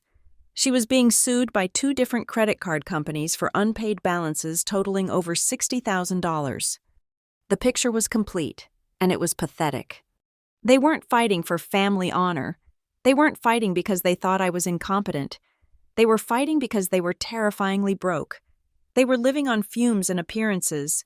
If they didn't get control of Jonas's $3 million immediately, the balloon payment would hit, the house would be foreclosed on, and their entire social facade would crumble. They would be exposed as frauds to the entire country club set. They looked at me, the daughter who drove a used car and lived in a rental, and they didn't see a person. They saw a piggy bank to smash open. I printed every single document: the affidavit from Mr. Grant, the forensic report from Dr. Aris, the mortgage deeds, the foreclosure notices, the lawsuit filings. I looked at the pile of paper. It was enough to bury them. But now, I had to draft the response. I had to write the legal motion that would present this evidence to the court. And this is the part of the story where I have to tell you the truth. The truth I had been hiding from my parents, from Dylan, and even from the reader until this very moment. My parents thought I was a data analyst, and I was. It was a good job. It paid the bills. But they didn't know what I did with my nights. They didn't know that 4 years ago. I had enrolled in an evening law school program. They didn't know that while Dylan was partying and networking, I was sitting in the back of a lecture hall, learning about torts, contracts, and evidence. They didn't know that the data analysis I was doing so intensely for the last 6 months was actually bar exam preparation. Why didn't I tell them? Because I knew them. If I had told them I was in law school, they would have laughed. They would have said, "Oh, Marissa, do you really think you are smart enough for that?" Or, "Why bother? You do not have the personality for court." Or worse, they would have tried to use me. They would have asked for free legal advice. They would have bragged to their friends about my daughter the lawyer, while still treating me like a servant at home. I wanted one thing in my life that they could not touch. One thing that was purely, entirely mine. So I kept it a secret. I studied in silence. I took the bar exam in a city 3 hours away so no one would see me. And 3 months ago, while my parents were dodging debt collectors, I received a letter from the State Bar Board of Examiners. I had passed. I had been sworn in during a private ceremony that no one in my family attended because they weren't invited. I wasn't just Marissa Kane, the black sheep. I was Marissa Kane, attorney at law. I sat down at my desk. The time for hiding was over. I opened a blank document on my laptop. I didn't need to look up a template. I didn't need to Google how to respond to guardianship petition. I knew exactly what to do. I knew the formatting, the margins, the language. My fingers flew across the keyboard. The fear that had paralyzed me for days was gone, replaced by a cold, professional clarity. I wasn't writing a plea for mercy. I was writing an indictment. I drafted a motion to dismiss petition for guardianship. I drafted a counterpetition for sanctions. I drafted a motion to refer for criminal investigation. I outlined the timeline. I cited the specific statutes they had violated. I referenced the exhibits. Exhibit A, Affidavit of Noel Grant. Exhibit B, Forensic Report. Exhibit C, Evidence of Petitioner's Insolvency. I wrote with a precision that would have made Jonas proud. I dismantled their arguments one by one. They claimed I was financially unstable. I attached my credit report and their foreclosure notice, asking the court to compare who was actually in financial distress. They claimed I was mentally incompetent. I attached my employment records and the affidavit from Jonas's doctor proving he was sound of mind when he designated me, implying that their challenge was based on malice, not concern. They claimed they wanted to protect the estate. I argued that granting them control would be akin to handing the keys of the bank vault to the bank robbers, citing their massive debt as a conflict of interest that disqualified them from serving as fiduciaries. It took me 6 hours. By the time I finished, the sun was coming up over the harbor. The sky was a pale, bruised pink. My eyes were burning, but I felt alive in a way I never had before. I scrolled to the top of the first page. I looked at the header. Usually, this is where a lawyer puts their firm's name. Sterling & Associates, Monroe & Partners. I typed, State of Illinois in the Circuit Court of the 14th Judicial Circuit County of Seabrook. In the matter of the estate of Jonas Hart, and in re, the alleged incapacity of Marissa Kane. I moved the cursor to the Attorney for Respondent section. I took a deep breath. I thought about the 16-year-old girl who got no birthday cake. I thought about the student grading papers in the library basement. I thought about the woman sitting on the floor with a gray plastic box. I typed, Attorney of Record, Marissa Kane. Esca. Bar number 6294401, proceeding pro se. I hit save. The cursor blinked at me. A steady, rhythmic pulse. They wanted a fight? They wanted to drag me into court and see what I was made of? Fine. They were about to find out that the helpless girl they tried to crush was the most dangerous person in the room. I printed the documents, the sound of the printer rhythmically punctuating the silence of the morning. I stapled them. I placed them in my briefcase. I was ready. The email notification arrived at 4:17 in the afternoon on the Thursday before the hearing. It was a simple, automated message from the clerk of the circuit court, but to me, it looked like a declaration of war stamped in digital ink. You're filing. Response to petition for guardianship and counterpetition for sanctions has been received and entered into the docket. I sat at my kitchen table, staring at the screen. My heart did a slow, heavy thud against my ribs. It was done. The missile was in the air. The court now possessed the forensic report proving the forgery. They had the affidavit from the notary. They had the evidence of my parents' insolvency. Somewhere in the bowels of the courthouse server, a digital file had just been created that transformed me from a helpless victim into a lethal adversary.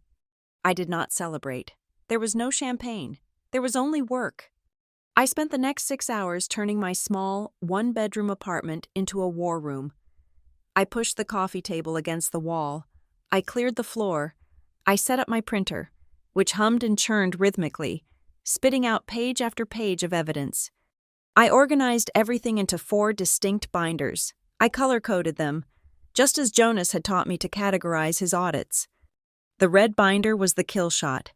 This contained the forgery and fraud evidence, the forensic report from Dr. Aris, with the magnified images of the pixelated signature, the affidavit from Mr. Grant, The side-by-side comparison of the real will and the fake codicil. This binder was heavy, dense with the weight of a felony. The black binder was the motive. Financial insolvency of petitioners.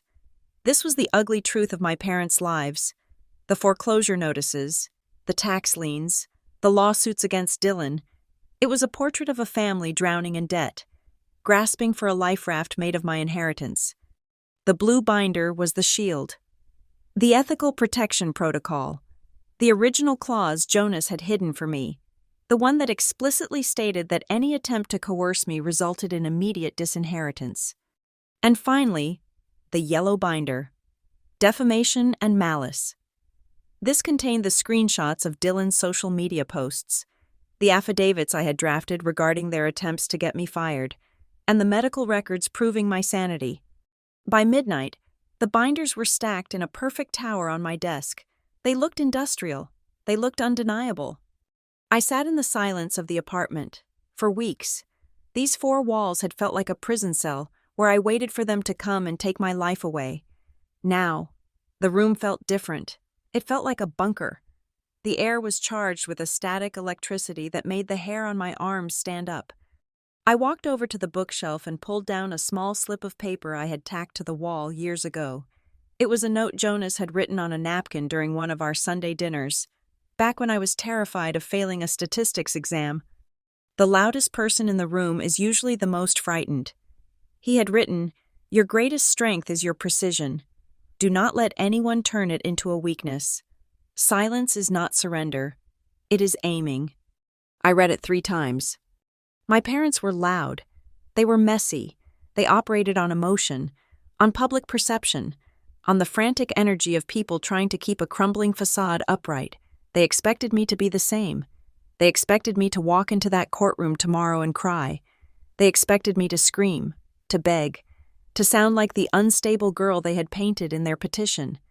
"I will not cry," I said aloud to the empty room. My voice was steady. I closed my eyes and began to rehearse. I didn't rehearse a speech. I rehearsed the chessboard. I visualized Mr. Sterling, their lawyer. He would start with concern.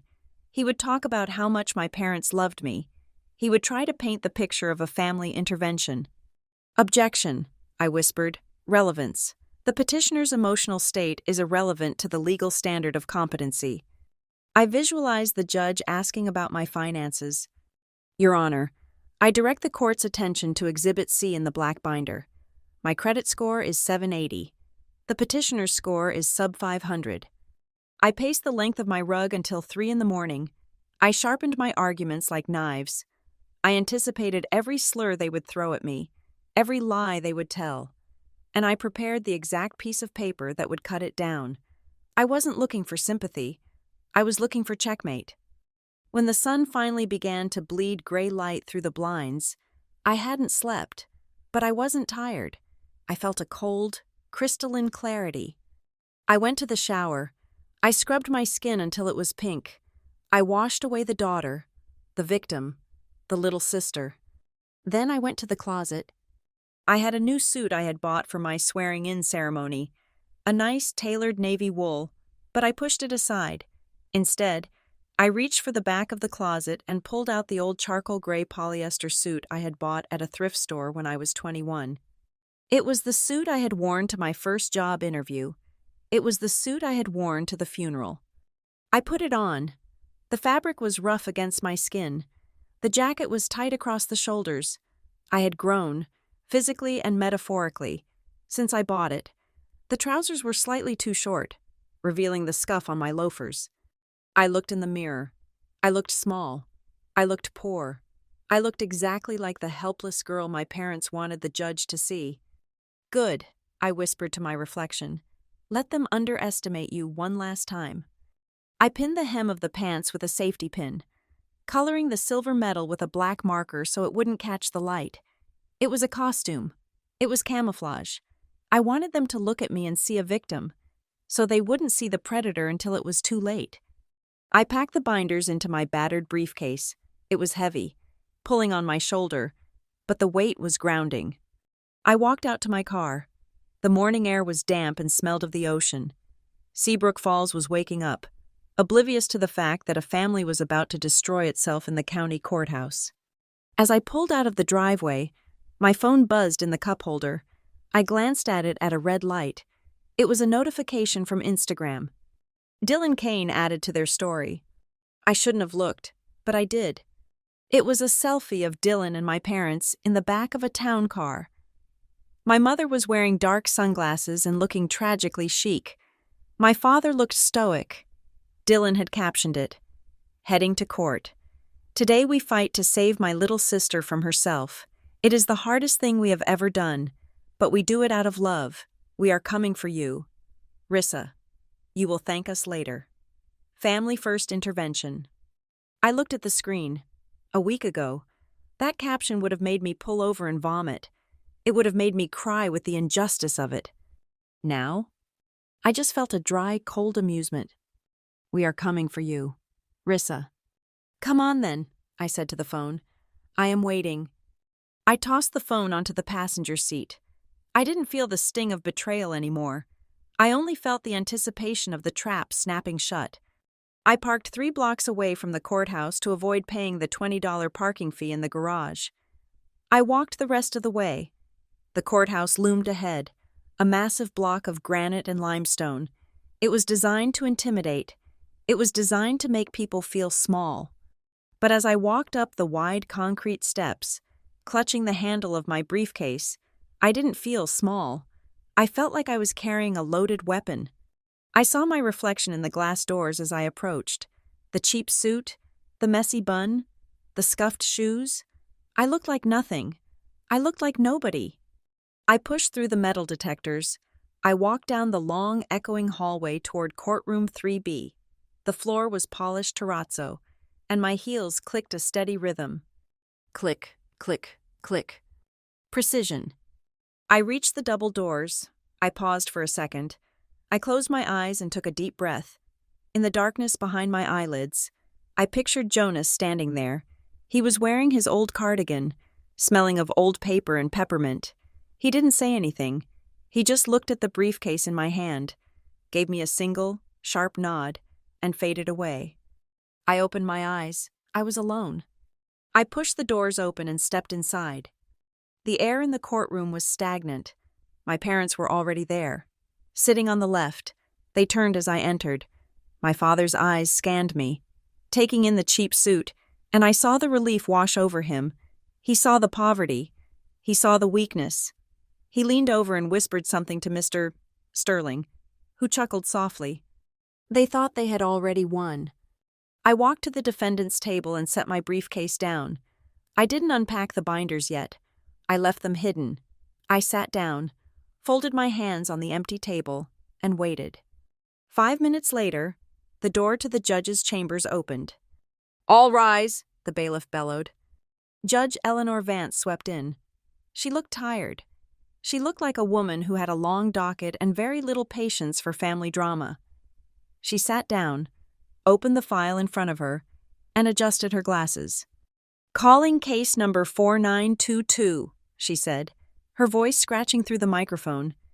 "In the matter of the conservatorship of Marissa Kane." She looked up.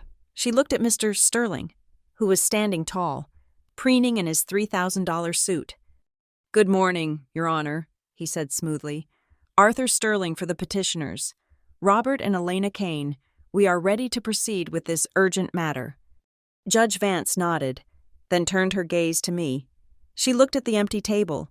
She looked at my cheap suit. She looked at the lack of a frantic lawyer whispering in my ear. The room went silent.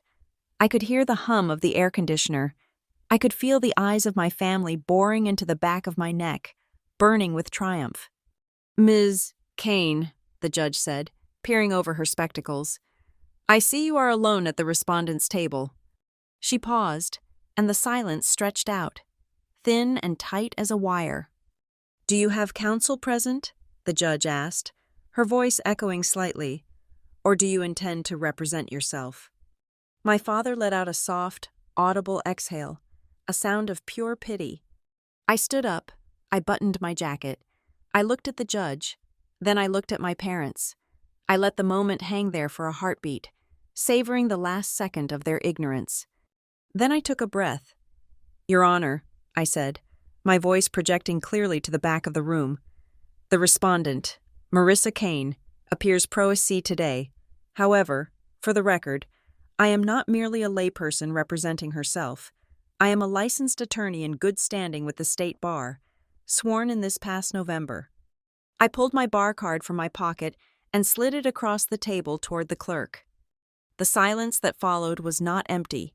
It was heavy, suffocating. It was the sound of a vacuum sealing shut. I turned to look at the plaintiff's table. My father's jaw had physically dropped. His mouth was slightly open, his eyes wide and unblinking. My mother was gripping her purse so hard her knuckles were purple, staring at me as if I had just grown a second head. Dylan let out a strange, choked sound, like a hiccup. "Mr. Sterling?" The shark in the $3,000 suit froze mid-smirk. He looked from me to the judge, then back to me. "Your Honor," Mr. Sterling stammered, his smooth veneer cracking instantly. We were not aware. The family has had no indication." "That is because my client's family," I said, slipping into the third-person professional voice I had practiced for hours, "has spent the last 10 years assuming she was incompetent rather than asking her a single question about her life. Now, if it pleases the court, I have several motions to present." Judge Vance was staring at me. A slow, razor-sharp interest sharpened her gaze.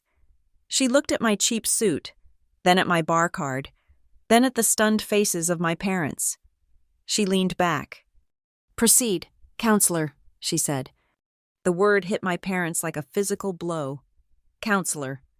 "First," I said, opening the blue binder, "I move to dismiss this petition for guardianship with prejudice. The petitioners claim I am mentally unstable and financially illiterate. I submit into evidence my law school transcript, my bar exam results, passed in the 99th percentile, and my current financial statements, which show a net worth significantly higher than all three petitioners combined." "Objection!" Mr. Sterling shouted, standing up too fast. "Relevance. Financial status does not equate to mental health. The respondent's erratic behavior." "The only erratic behavior," I cut in, my voice icy, "is the filing of fraudulent documents to this court." I opened the red binder. I pulled out the forensic report and the affidavit from Noel Grant. "Your Honor, the petitioners have submitted a document labeled Exhibit C, purporting to be a second codicil to the will of Jonas Hart. This document transfers control of the estate to Robert and Elena Kane. I am now submitting a sworn affidavit from the notary public, Mr. Noel Grant, stating he never notarized this document.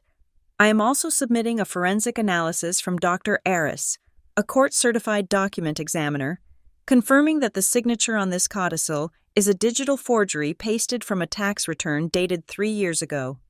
My mother let out a small shriek. My father grabbed her arm, his face draining of all color. Judge Vance's face turned into stone. She reached out a hand. "Bailiff, bring me those documents." She took the report. She took the affidavit. She put on her reading glasses. The room was so quiet, I could hear the rustle of the pages as she turned them. She looked at the forged codicil my parents had submitted. Then she looked at the forensic proof. She slowly lowered the papers. She looked at Mr. Sterling. Her voice was quiet, but it was the kind of quiet that precedes a tornado. "Mr. Sterling," she said, "are you aware that submitting a forged instrument to a court of law is a Class 3 felony?" "Your Honor, I had no idea," Sterling sputtered, backing away from the table as if my parents were radioactive. "I received these documents from my clients. I assumed they were authentic.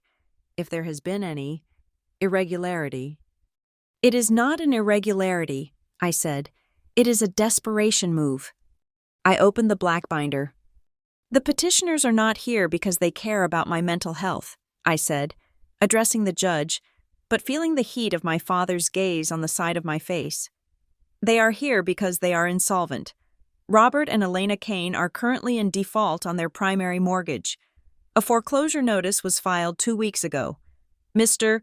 Dylan Kane has outstanding judgments totaling $45,000. They are 3 weeks away from losing everything. This petition for guardianship was a hostile takeover attempt to liquidate my inheritance to pay their debts. I handed the financial records to the bailiff. My father stood up. "This is a lie," he shouted, his voice cracking. "We are trying to protect her. She is twisting everything." "Sit down, Mr. Kane," Judge Vance barked. She slammed her gavel. "One more outburst and I will hold you in contempt." My father collapsed back into his chair. He looked small. He looked old. The arrogance was gone, replaced by the terrified look of a man watching his life burn down. "Finally," I said, opening the yellow binder, "I submit evidence of a coordinated defamation campaign. The petitioners contacted my employer to suspend my license. They posted false claims of mental illness on social media to prejudice the community. This was not an intervention. It was a siege." I looked at Dylan. He was staring at the floor, his face burning red. He wouldn't meet my eyes. "However," I said, softening my voice just a fraction, "the most important document is not one I wrote. It is one Jonas Hart wrote." I held up the Ethical Protection Protocol. "My late uncle anticipated this," I told the court. "Clause 14b of his will states that if any beneficiary attempts to use legal coercion to alter the distribution of assets or attacks the competency of the primary beneficiary without medical evidence, their share of the estate is immediately forfeited." I looked at my mother. She was weeping now, ugly, gasping sobs into her hands. She knew what was coming. "By filing this frivolous petition," I said, "and by submitting a forged document, the petitioners have triggered Clause 14b. They have not only lost their credibility, they have lost their inheritance." I closed the binder. Snap. I asked the court to enforce the will as written, dismiss the guardianship, and refer the matter of the forgery to the district attorney. I sat down. Judge Vance stared at the ceiling for a long moment. Then she looked at my family. Her expression was one of profound disgust. "I have sat on this bench for 20 years, Judge Vance said. "I have seen families fight over china sets and lawnmowers, but I have never seen a family attempt to systematically destroy one of their own children with such calculated malice." She turned to Mr. Sterling. "Your petition for guardianship is denied. It is baseless. It is frivolous.